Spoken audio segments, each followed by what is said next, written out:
If you were born before 1961, something changed the day you turned 65, and I mean that legally, not just in the happy birthday you're a senior now sense. The government quietly moved you into a different category. Different rules, different tax brackets, different bills, some of which you may still be paying in full, even though the law says you don't have to anymore. Nobody's going to call and tell you that, by the way. That's the whole problem. I want to say this up front because it's the mistake I see more than any other. Turning 65 doesn't just get you a Medicare card. It reclassifies you federally, at the state level, at the county level, and with a handful of smaller agencies too, and every one of them is legally obligated to treat you differently from that point forward. Some bills younger folks are still paying, you're not. Some taxes shrink, some freeze, some disappear completely. Here's the catch though. Qualifying for something and actually getting it are two very different things. The law doesn't cut you a check. Nobody at the county mails you a note saying, hey, you can stop paying this now. The agency that's been collecting from you for 40 years isn't in the business of telling you to stop. You have to know the thing exists, and then you have to go file for it yourself. That gap between being entitled to something and actually claiming it is where most people lose real money year after year without ever knowing it. Before you write this off, let me knock down the two excuses I hear constantly, because they cancel each other out and they're both wrong. Some people hear senior benefits and assume it's only for folks who are struggling. So if you own your home outright and you're comfortable, you tune out. Other people assume the opposite, that this is only useful for wealthy retirees with estate lawyers and portfolios. So if you're mostly living off Social Security, you tune out too. Neither is right. Some of what I'm about to walk through helps the person getting by on a fixed income the most. Other parts are worth far more to the person sitting on a house that's doubled in value. I'll tell you who benefits most from each one, so nobody gets to say, well, that's not for me. And if you rent, stick around too. One item on this list has a direct effect on how fast your rent goes up. That's the most expensive kind of mistake because it's invisible, no late notice, no penalty, just money quietly leaving your account month after month that never had to leave in the first place. So let's go through it. 5 things, plain English, exactly what to ask for. And a few bonus moves at the end for anyone with a bit more in assets. Those last ones can be worth a lot, and almost nobody talks about them. Stick with me to the 5th one especially. It's the biggest, and it's also one of the easiest to actually claim. 1. The new bonus deduction for anyone 65 or older. Let's start here because it's brand new enough that most people, including a lot of tax preparers, haven't fully caught up to it yet.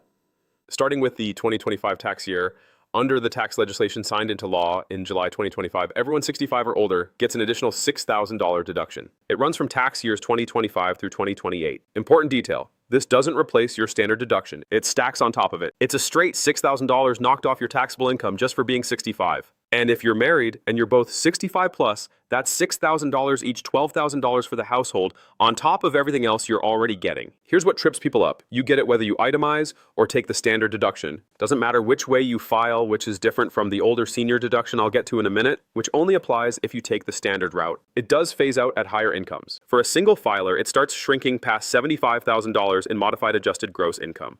For a married couple filing jointly, that's $150,000. Above certain limits, it goes away entirely. But think about who that leaves untouched, the ordinary retiree with an ordinary income. That's most people. What bugs me about this one specifically, the people it helps most are exactly the people least likely to notice it happened. The 65 plus filer with a simple return, or the one whose preparer is moving fast through a stack of clients.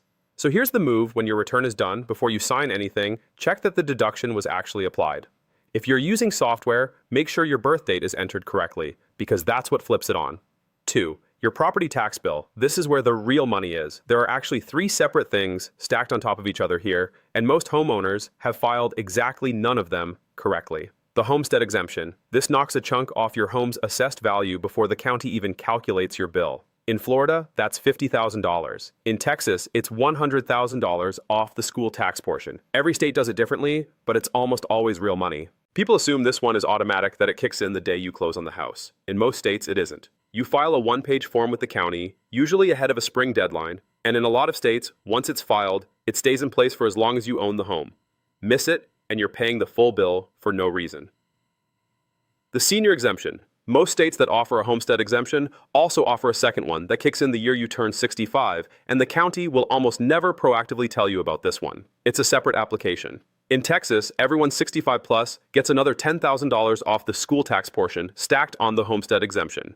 In Florida, the senior exemption can add another $50,000, effectively doubling your write-offs. This is exactly where comfortable retirees tune out because they hear senior exemption and assume there's an income test, they'll fail. In over half the states that offer it, there isn't one. Texas, Florida, Georgia, Tennessee, Alabama, and others turn 65, file, get it. That's the whole requirement, the assessment freeze. This is the big one. When you turn 65 and file for the freeze, the county locks your home's taxable value at whatever it is that year. It doesn't matter what happens to your neighborhood. After that, your bill is calculated off that frozen number.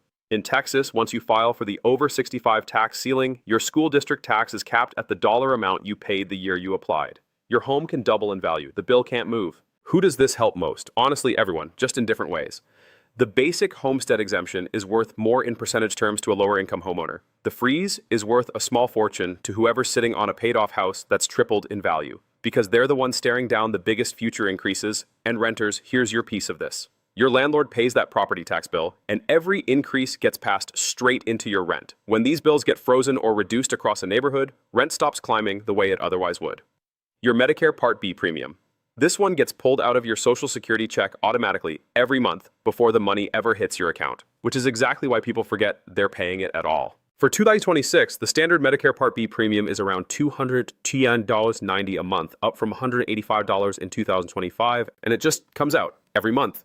What almost nobody knows, there are Medicare savings programs, and if your income is under a certain limit, your state will pay that premium for you. Not reduce it, pay it in full. There are 3 levels: QMB, SLMB, and QI. The most generous QMB also wipes out most of your deductibles and copays. Here's what genuinely gets under my skin about this one. The income limits are a lot higher than most people assume.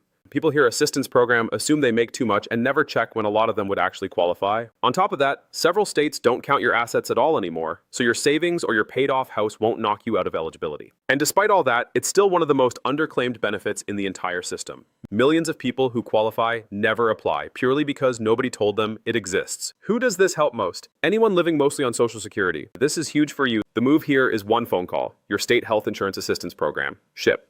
Free, local, they'll screen you and help you apply.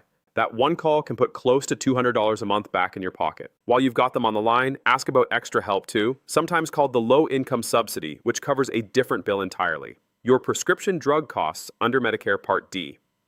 A lot of people who qualify for a Medicare savings program also qualify here, and in many cases, getting approved for one enrolls you in the other automatically.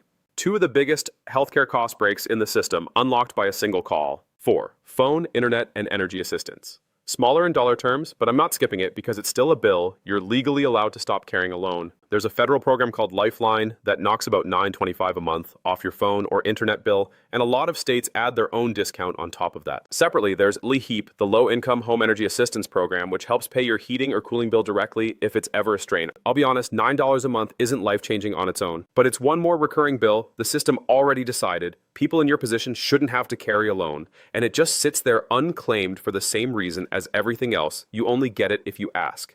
Stack a few of these together, small and large, and the monthly number really does start to move. 5. The long-standing extra standard deduction for seniors, which brings me to the one I told you to stick around for because it costs people the most, year after year, and it's the easiest one on this entire list to fix. Remember the new $6,000 bonus deduction from earlier? On top of that, the tax code has given every filer 65 plus a second, separate additional standard deduction for years now. For the 2026 tax year, that's roughly $2,050 for single filers and about $1,650 per qualifying spouse for married couples. It stacks on top of your regular standard deduction, and now it also stacks with the new $6,000 bonus.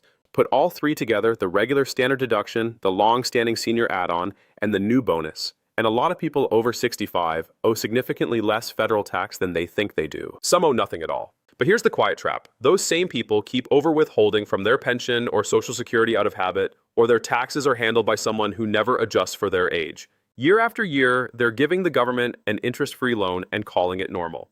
In my experience, this is the single most common and most fixable money mistake people over 65 make. The tax code isn't hiding this out of malice. It's just that nothing in the system is set up to walk over and tell you. So when your return gets prepared this year, confirm both deductions were actually applied and ask whether your withholding should change going forward so you stop overpaying every month. It's not a fight. It's a box that needs to be checked correctly.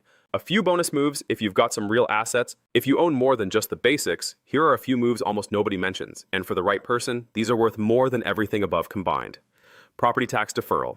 In several states, once you hit a certain age, you can choose to stop paying property tax altogether, and the state settles up later when the home is sold or passed to your heirs. You keep the cash flow now. Surviving spouse carryover.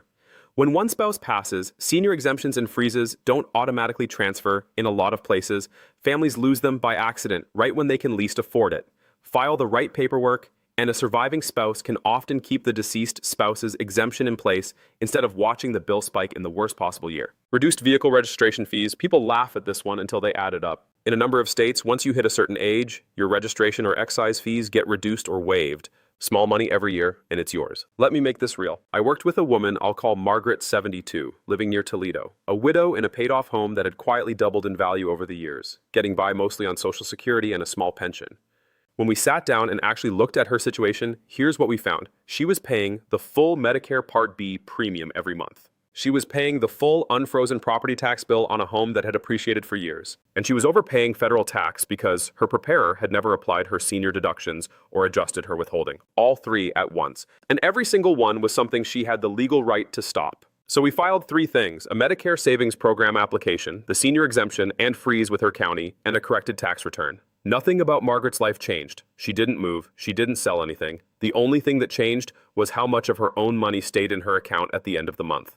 She wasn't gaming anything. She was finally claiming what she'd already earned over a lifetime of doing everything right. That's really the whole point of this video. Being legally exempt and actually keeping the money are two different things. The only bridge between them is the form, and no agency is going to build that bridge for you.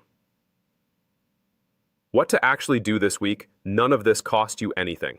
Call your county assessor's office and ask by name whether the homestead exemption, the senior exemption, and the assessment freeze are on file for your property. If not, ask what form fixes that and what the deadline is. Call your local SHIP office and ask to be screened for a Medicare savings program. Next time your taxes are done, confirm your senior deductions were applied and ask whether your withholding should be adjusted. And if the cost of a preparer is part of why you've put this off, you don't need one. Tax counseling for the elderly and AARP tax aid are both staffed by IRS certified volunteers who will sit down and file your return for free, and they already know exactly which senior deductions to look for. A few phone calls and a couple of forms, that's what stands between most of you and money that's already yours. If this caught you off guard, there's another video on the channel where I go through the property tax forms in a lot more detail, state by state. Same kind of money, hiding in the same kind of silence. One last thing, and it matters. This is general education, not personal legal or tax advice. These rules vary by state and by income, so confirm your own situation with your county, your state SHIP office, or a qualified professional before you act. And if any of this helped, send it to one person you know who's over 65. Won't cost you a thing, and it might put a few $100s a month back in their pocket.